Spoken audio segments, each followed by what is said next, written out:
السلام علیکم۔ اللہ کے فیصلوں پر یقین رکھا کریں، کیونکہ جو آپ کے ساتھ ہو رہا ہے نا، اللہ اس سے واقف ہے۔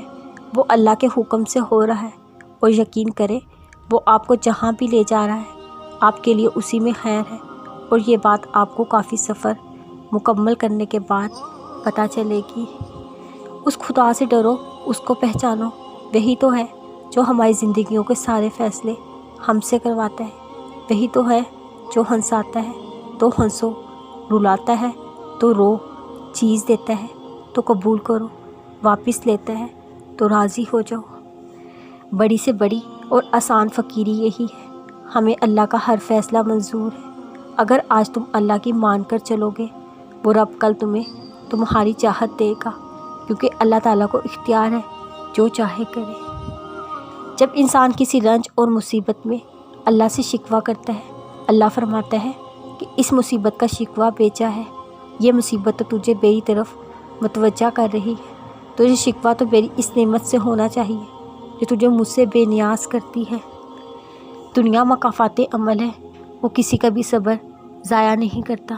صبر کرو، کیونکہ صبر کرنے والے اللہ سے صلہ پاتے ہیں۔ اسی میں اللہ کی مصلحت اور تمہارے لیے بہترین ہے۔ اس کی مصلحت اور وقت کی ترتیب نہ سمجھنے کے باوجود جب تم صبر کرتے ہو، وہ تمہیں ساری حقیقت سمجھا دیتا ہے۔ ابھی تمہیں لگ رہا ہے نا جیسے کوئی چیز تمہیں خوش نہیں کر پائے گی، جیسے اب کبھی بھی زندگی کی طرف دوبارہ لوٹ کر نہیں آؤ گے۔ ایسا نہیں ہے، ایسا تم اس لیے سوچتے ہو کیونکہ تم تکلیف میں ہو۔ ایک نظر خود کی جانب دوڑاؤ، کیا حال کر لیا تم نے اپنا؟ کیا یہ تم ہو؟ نہیں، یہ تم نہیں ہو۔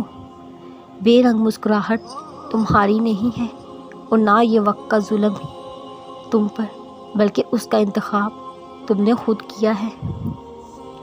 جب ہم اللہ کی بنائی گئی حدود کو توڑتے ہیں تو ہمارا یہی حال ہو جاتا ہے، پھر ہم ناشکرے ہو جاتے ہیں، مایوس ہو جاتے ہیں۔ تمہیں مکمل ہونے کے لیے کسی کی ضرورت نہیں، تمہارا اپنا وجود تمہاری ذات کی تکمیل کے لیے کافی ہے۔ اللہ تمہارے لیے کافی ہے۔ انسان کے ہاتھوں میں صرف کوشش لکھی ہے، کامیابی دینے والی بس اللہ کی ذات ہے۔ اس لیے اللہ کے فیصلوں پر یقین رکھا کرے۔